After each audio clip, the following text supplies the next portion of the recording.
प्यारे दोस्तों, गुलदस्ता हिंदी चैनल पर सबका स्वागत है. പ്രിയമുള്ളവരെ, നമ്മളിപ്പോൾ ഹിന്ദിയിലെ വ്യഞ്ജനാക്ഷരങ്ങളാണല്ലോ പഠിച്ചുകൊണ്ടിരിക്കുന്നത്. നമ്മൾ ഇന്ന് 4ാമത്തെ ഭാഗമാണ് പഠിക്കാൻ പോകുന്നത്. ഇതിനു മുമ്പുള്ള വ്യഞ്ജനാക്ഷരങ്ങളുടെ 3 ഭാഗങ്ങളും കേൾക്കാത്തവരുണ്ടെങ്കിൽ കേൾക്കാൻ ശ്രദ്ധിക്കുക. കാരണം അതിൻ്റെ തുടർച്ചയായിട്ടാണ് ഇതിൽ പറയുന്നത്. കാരണം അതിൽ വരുന്ന ചിഹ്നങ്ങൾ ഇതിലും കൂടി പറയുമ്പോൾ കൂടുതൽ നിങ്ങൾക്ക് അത് എളുപ്പമായിരിക്കും. അതുകൊണ്ട് തന്നെ കേൾക്കാത്തവരുണ്ടെങ്കിൽ നിർബന്ധമായി കേൾക്കാൻ ശ്രദ്ധിക്കുക. അതേപോലെ തന്നെ ഈ വീഡിയോ കാണുന്നവർ ആരെങ്കിലും സബ്സ്ക്രൈബ് ചെയ്യാത്തവരുണ്ടെങ്കിൽ ചാനൽ സബ്സ്ക്രൈബ് ചെയ്യുക. അതോടൊപ്പം തന്നെ തൊട്ടടുത്തുള്ള ബെല്ലൈക്കൺ അമർത്തുകയും ചെയ്യുക. ഇനി നമുക്ക് ഇന്നത്തെ ക്ലാസ്സിലേക്ക് കടക്കാം. ഇതുവരെ നമ്മൾ പഠിച്ച അക്ഷരങ്ങൾ ഇവിടെ കൊടുത്തിട്ടുണ്ട്. അതൊന്ന് നോക്കാം നമുക്ക് ആദ്യം. കായിൽ നിന്ന് നമ്മൾ എന്ത് ചെയ്തു? വാ ഉണ്ടാക്കി. വായിൽ നിന്ന് ബ ഉണ്ടാക്കി. അതേപോലെ തന്നെ അടുത്തത് തായിൽ നിന്ന് ല ഉണ്ടാക്കി. അതേപോലെ തന്നെ തായിൽ നിന്ന് ന ഉണ്ടാക്കി.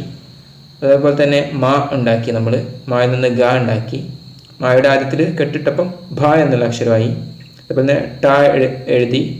ടായിൽ നിന്ന് ഠ ഉണ്ടാക്കി. പിന്നെ ഡ ഉണ്ടാക്കി. ഡായുടെ വലത് ഭാഗത്ത് കുത്തിട്ടപ്പം ങ ആയി. അതേപോലെ തന്നെ ഡായിൽ നിന്ന് ഹ ഉണ്ടാക്കി. അതേപോലെ തന്നെ ഝ, ഢ, ദ ഈ അക്ഷരങ്ങളൊക്കെ നമ്മൾ പഠിച്ചു. ഇന്ന് പഠിക്കാൻ പോകുന്നത് ആദ്യത്തെ അക്ഷരമാണ് ഘ. ഘ എന്നുള്ളത് എങ്ങനെ എഴുതുക? നമ്മൾ മാത്സിൽ നമ്മൾ 3 ഇടല്ലോ, അത് തിരിച്ചിടുക. ഓക്കെ, എന്നിട്ടത് മുകളിലോട്ട് വരച്ചിട്ട് കുത്തനെ ഒരു വര വരയ്ക്കുക. എന്നിട്ട് മുകളിൽ വരയ്ക്കുക. അപ്പോൾ എന്തായി? ഘ എന്നുള്ള അക്ഷരമായി. ഇനി ഘയുടെ മുകളിൽ എന്ത് ചെയ്താൽ മതി? ഒരു കെട്ടിട്ട് കൊടുത്താൽ മതി. ഓക്കെ, അപ്പോൾ ആ കെട്ടിടുമ്പോൾ എന്തായി? ധ എന്നുള്ള അക്ഷരമായി. ഇനി ഛ എന്നുള്ള അക്ഷരം, അതായത് എന്ത് ചെയ്താൽ മതി? ഘ എന്നുള്ളതിൽ അവസാനത്തിൽ കെട്ടിട്ടാൽ മതി. ഇപ്പോൾ മലയാളത്തിൽ കണ്ടില്ലേ, ചായയുടെ അവസാനത്തിൽ കെട്ടല്ലേ, അതേപോലെ ഹിന്ദിയിൽ എന്ത് ചെയ്യുക? അവസാനത്തിൽ കെട്ടെടുത്താൽ മതി. ഓക്കെ, അപ്പം എന്തായി? ഛ എന്നുള്ള അക്ഷരമായി. ഈ അക്ഷരങ്ങളുടെ ഉച്ചാരണത്തിന് സഹായകമാകുന്ന വിധത്തിൽ മലയാളത്തിൽ കൊടുത്ത കാര്യവും ശ്രദ്ധിക്കുമല്ലോ. അപ്പോൾ നമ്മൾ ഇന്ന് ഈ 3 അക്ഷരങ്ങളാണ് പഠിച്ചത്. അതായത് ഘ, ധ, ഛ. പല കുട്ടികൾക്കും പരസ്പരം മാറുന്ന അക്ഷരങ്ങൾ കൂടിയാണിത്. ഘ എന്നുള്ളതിൽ കെട്ടില്ല. ധ എന്നാകുമ്പോഴോ ആദ്യത്തിൽ കെട്ട്. ഛ എന്നുള്ളതിൽ ലാസ്റ്റ് കെട്ട്. ഇനി നമുക്ക് ചിഹ്നങ്ങൾ നോക്കാം. ആദ്യമായി ആ എന്നുള്ള ചിഹ്നം, അതായത് അക്ഷരം കഴിഞ്ഞിട്ട് ഒരു വര ഇട്ട് കൊടുത്താൽ മതിയല്ലോ. അപ്പോൾ ഘ എന്ന് എഴുതിയിട്ട് വലത് ഭാഗത്തൊരു വരട്ടു. അപ്പം എന്തായി? ഘ. ധ എന്ന് എഴുതിയിട്ട് വലത് ഭാഗത്ത് വരട്ടപ്പോൾ ധ. ഛ എന്നുള്ള അക്ഷരം എഴുതിയിട്ട് വലത് ഭാഗത്ത് വരട്ടപ്പോൾ ഛ. ഇനി ഈ എന്നുള്ള ചിഹ്നം നോക്കാം. അതായത് അക്ഷരത്തിൻ്റെ ഇടത് ഭാഗത്ത് വെള്ളിയിട്ടാൽ മതി അല്ലേ. അപ്പോൾ ഘ ആണെങ്കിൽ ഘി. ധയുടെ ഇടത് ഭാഗത്തേക്കാണ് വള്ളിയെങ്കിൽ ധി. ഛയുടെ ഇടത് ഭാഗത്തേക്കാണ് വള്ളിയെങ്കിൽ ഛി. എന്ന് വെച്ചാൽ അക്ഷരത്തിൻ്റെ ഇടത് ഭാഗത്തേക്ക് വള്ളിയിട്ടാൽ മതി. അപ്പം എന്തായി? ഈ എന്നുള്ള ഉച്ചാരണം ആവും. ഇനി ഈ എന്നുള്ള ചിഹ്നം നോക്കാം. അതായത് അക്ഷരത്തിൻ്റെ വലത് ഭാഗത്തേക്ക് വള്ളിയിടുക അല്ലേ. അതായത് ഘ എന്നുള്ള അക്ഷരം കഴിഞ്ഞിട്ട് വലത് ഭാഗത്തേക്ക് വള്ളിയിട്ടപ്പോൾ ഘി. ധ എന്നുള്ള അക്ഷരം കഴിഞ്ഞിട്ട് വലത് ഭാഗത്തേക്ക് വള്ളിയിട്ടപ്പോൾ ധി. ഈ ഛ എന്നുള്ള അക്ഷരം എഴുതിയിട്ട് വലത് ഭാഗത്തേക്ക് വള്ളിയിട്ടപ്പോൾ ഛി. ഓക്കെ, എന്ന് വെച്ചാൽ അക്ഷരത്തിൻ്റെ വലത് ഭാഗത്ത് വള്ളിയിട്ടാൽ മതി. ഇനി ഉ എന്നുള്ള ചിഹ്നം നോക്കാം. അതായത് അക്ഷരത്തിൻ്റെ അടിയിൽ ഇടത് ഭാഗത്തേക്ക് ഒരു കൊക്ക അല്ലേ. അതായത് ഘ ആണെങ്കിൽ ഘു, ധ ആണെങ്കിൽ ധു, ഛ ആണെങ്കിൽ ഛു. ഓക്കെ, അതായത് അക്ഷരത്തിൻ്റെ അടിയിൽ ഇടത് ഭാഗത്തേക്ക് ഒരു കൊക്കട്ട് കൊടുത്താൽ മതി. ഇനി ഊ എന്നുള്ള ചിഹ്നം നോക്കാം. ഘ എന്ന് എഴുതിയിട്ട് ഊ ചിഹ്നം ഇട്ടു. അപ്പം എന്തായി? ഘു. ധ എന്ന് എഴുതിയിട്ട് അടിയിൽ ഊ ചിഹ്നം ഇട്ടു. അപ്പം എന്തായി? ധു. ഛ എന്ന് എഴുതിയിട്ടാണെങ്കിലോ ഛു. ഇനി ഋ എന്നുള്ള ചിഹ്നം നോക്കാം. ഘയുടെ അടിയിൽ റി ചിഹ്നം വരുമ്പം ഘൃ. ധായുടെ അടിയിലാണെങ്കിലോ ധൃ. ഛായയുടെ അടിയിലാണെങ്കിൽ ഛൃ. ഓക്കെ, എന്ന് വെച്ചാൽ അക്ഷരത്തിൻ്റെ അടിയിൽ ഒരു കൊക്ക മുകളിലോട്ടായിട്ട് വലത് ഭാഗത്തേക്ക്. ഓക്കെ, അപ്പം എന്തായി? ഋ എന്നുള്ള ചിഹ്നം വരും. അപ്പം ധായ്ക്കും ഛായ്ക്കും ഒക്കെ കെട്ട് മുഴുവനായിട്ട് കാണുന്നില്ല അല്ലേ. അതായത് അതെന്തുകൊണ്ടാണ്? അത് ഫോണ്ടിൻ്റെ പ്രശ്നമാണ് കേട്ടോ. ഇനി അടുത്തത് എ എന്നുള്ള ചിഹ്നം നോക്കാം. അതായത് അക്ഷരത്തിൻ്റെ മുകളിൽ എ ചിഹ്നം ഇട്ട് കൊടുത്താൽ മതി. അപ്പം എന്തായി? ഘ ആണെങ്കിൽ ഘേ. അത് എന്ത് ഉച്ചാരണം കൂടിയുണ്ട്, എ എന്നുള്ള ഉച്ചാരണം കൂടിയുണ്ട് നമ്മൾ മനസ്സിലാക്കിയിട്ടുണ്ടല്ലോ. അപ്പോൾ ഘേ അല്ലെങ്കിൽ ഘേ. ധ ആണെങ്കിലോ ധേ അല്ലെങ്കിൽ ധേ. ഛ ആണെങ്കിൽ ഛേ അല്ലെങ്കിൽ ഛേ. ഇനി നമുക്ക് അടുത്ത ചിഹ്നം നോക്കാം, ഐ എന്നുള്ള ചിഹ്നം. അതായത് അക്ഷരത്തിന്റെ മുകളിൽ ഇടത് ഭാഗത്തേക്ക് ചെരിച്ചിട്ട് 2 വര അല്ലേ. അപ്പോൾ ഘൈ ധൈ ഛൈ. ഇനി ഓ എന്നുള്ള ചിഹ്നം നോക്കാം. അതായത് അക്ഷരം കഴിഞ്ഞിട്ട് ഒരു വര ഇട്ടു, എന്നിട്ട് ആ വരയുടെ മുകളിൽ ഇടത് ഭാഗത്തേക്ക് ചെരിച്ചിട്ട് വര അല്ലേ. അപ്പോൾ എന്തായി ഓ എന്നുള്ള ചിഹ്നമാണ് അല്ലേ. അപ്പോൾ ഘ എന്ന് എഴുതിയിട്ട് അങ്ങനെ ചെയ്താലോ ഘോ അല്ലെങ്കിൽ ഘോ. ധ കഴിഞ്ഞിട്ടാണെങ്കിലോ ധോ അല്ലെങ്കിൽ ധോ. ഛ കഴിഞ്ഞിട്ടാണെങ്കിൽ ഛോ അല്ലെങ്കിൽ ഛോ. ഇനി നമുക്ക് ഔ എന്നുള്ള ചിഹ്നം നോക്കാം.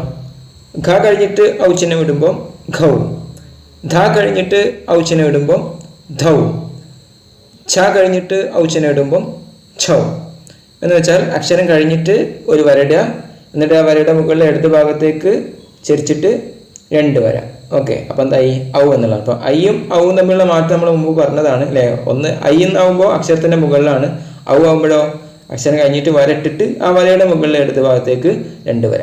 ഓക്കെ, ഇനി നമുക്ക് അടുത്ത ചിഹ്നം നോക്കാം, അം എന്നുള്ള ചിഹ്നം. അതായത് അക്ഷരത്തിന്റെ മുകളിൽ എന്ത് ചെയ്താൽ മതി, ഒരു കുത്തിട്ട് കൊടുത്താൽ മതി. അപ്പോൾ ഘായുടെ മുകളിലാവുമ്പോൾ എന്താവും ഘം. ധായുടെ മുകളിലാണെങ്കിൽ ധം. ഛായുടെ മുകളിൽ കുത്തിടുമ്പോൾ ഛം. എന്ന് വെച്ചാൽ അക്ഷരത്തിന്റെ മുകളിൽ കുത്തിട്ടാൽ അം എന്നുള്ള ഉച്ചാരണം. ഇനി അഹ എന്നുള്ളത് നമ്മൾ മനസ്സിലാക്കിയതാണല്ലോ.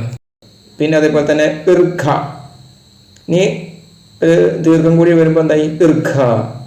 അതേപോലെ ഊചിന് വരുമ്പോൾ ഇർഘു. അതേപോലെ ഇർധ ഇർധ ഇർധി. ഇർച്ഛ ഇർച്ഛ ഇർച്ഛി. ഇനി ഘയുടെ അടിയിൽ എന്ത് ചെയ്തു, ഇടത് ഭാഗത്തേക്ക് ചെരിച്ചിട്ട് വരച്ചു അല്ലേ. അപ്പം ഘ്ര എന്നായി.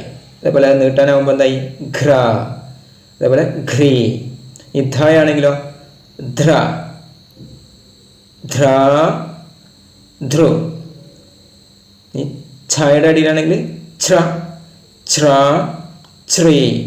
ചിലതിൻ്റെ ഒന്നും ആവശ്യം വരാറില്ല, എന്നിരുന്നാലും നമുക്ക് ചിഹ്നങ്ങൾ നിങ്ങൾക്കൊന്ന് മനസ്സിലാകാൻ വേണ്ടിയിട്ട് ഉൾപ്പെടുത്തിയെന്ന് മാത്രം. ഇനി നമ്മൾ ഇന്ന് പഠിച്ച അക്ഷരങ്ങളും മുമ്പ് പഠിച്ച അക്ഷരങ്ങളും ഉൾപ്പെടുത്തിക്കൊണ്ടുള്ള വേർഡുകൾ നോക്കാം. ഘമണ്ട് അല്ലെ. ആദ്യം കൊടുത്ത എന്താണ് ഘ, പിന്നെ മായുടെ മുകളിൽ കുത്തിട്ടപ്പം മം, പിന്നെ ഡായുടെ ഡാ അവസാനം വരുമ്പോൾ ഡായുടെ പകുതി, അപ്പം എന്തായി ഘമണ്ട്. അതേപോലെ തന്നെ ഘായുടെ മുകളിൽ കുത്തിട്ടു, അപ്പം എന്തായി ഘം, പിന്നെ ടാ, എന്തായി ഘണ്ട. ഇനി ഘ അതേപോലെ തന്നെ ന അവസാനം വരുമ്പോൾ എന്താവും ഘന എന്ന് വായിക്കോ അല്ല, എന്താ വായിക്കുക നായുടെ പകുതി, അപ്പം എന്തായി എന്തായി ഘൻ. ഇനി ഘ കഴിഞ്ഞിട്ട് വരട്ടു, അപ്പം എന്തായി ഘ, പിന്നെ ടായുടെ പകുതി ട്, എന്തായി ഘാട്ട്. ഇനി ദായുടെ അടിയിൽ ഊ ചിഹ്നം, അപ്പം ദൂ, പിന്നെ ധ എന്നുള്ളത് അവസാനം വരുമ്പോൾ ധ്, ദൂധ്. ഈ ധ കഴിഞ്ഞിട്ട് വരട്ടപ്പോൾ ധ, പിന്നെ തു എന്നുള്ള അക്ഷരവും, അപ്പം എന്തായി ധാതു. ഇനി ധു കഴിഞ്ഞിട്ട് ആം, അപ്പം എന്തായി ധു ആം. ഇനി ധ കഴിഞ്ഞിട്ട് ഡ, പിന്നെ ക, പിന്നെ നായുടെ പകുതി ധഡ്കൻ. ഇനി ധ്ര എന്നുള്ള അക്ഷരം അല്ലെങ്കിൽ ധ കഴിഞ്ഞിട്ട് പിന്നെ ഇടത് ഭാഗത്ത് താഴോട്ടായിട്ട് എന്ത് ചെയ്തു ചെരിച്ച് വരച്ചു, അപ്പം എന്തായി ധ്ര എന്നായി. അപ്പം അങ്ങനെ ധ്രുവ് എന്നായി. അടുത്തത് എന്താണ് ധാർമ്മിക്. ഇനി അടുത്തത് എന്താ വായിക്കുക മായും അതേപോലെ ധ എന്നുള്ള അക്ഷരമുണ്ട്, ധായുടെ അടിയിൽ എന്തുണ്ട് ഊ ചിഹ്നമുണ്ട്, അപ്പം എന്ത് വായിക്കും മധു അല്ലേ. ഇനി അടുത്തത് എന്ത് വായിക്കും ധ കഴിഞ്ഞിട്ട് ഓ ചിഹ്നം, അപ്പം എന്തായി ധോ. പിന്നെ ബായുടെ വലത് ഭാഗത്തേക്ക് വള്ളിയിട്ടു, അപ്പം എന്തായി ബി, അപ്പം ധോബി. അടുത്തത് മ ഛ ലീ എന്നുള്ള അക്ഷരവും, അപ്പം എന്തായി മച്ചലി. അടുത്തെന്ത് വായിക്കും ഛു ആ ഛു, പിന്നെ താ അവസാനം വരുമ്പോൾ ത് അല്ലേ, അപ്പം എന്താ കൂട്ടി വായിക്കുമ്പോൾ ഛുവാചൂത്ത്. അടുത്തത് എന്ത് വായിക്കും ഛട്ട, അടുത്തത് ഛോട്ട. അപ്പോൾ ഇതോടുകൂടി ഇന്നത്തെ ക്ലാസ് ഇവിടെ അവസാനിക്കുകയാണ്. എല്ലാവർക്കും ക്ലാസ് ഉപകാരപ്പെട്ടിട്ടുണ്ടാവുമെന്ന് വിചാരിക്കുന്നു. ഈ വീഡിയോ നിങ്ങൾക്ക് ഇഷ്ടപ്പെട്ടിട്ടുണ്ടെങ്കിൽ ലൈക്ക് ചെയ്യുമല്ലോ. സബ്കോ ധന്യവാദ്. ചാനൽ സബ്സ്ക്രൈബ് ചെയ്യാൻ മറക്കരുതേ.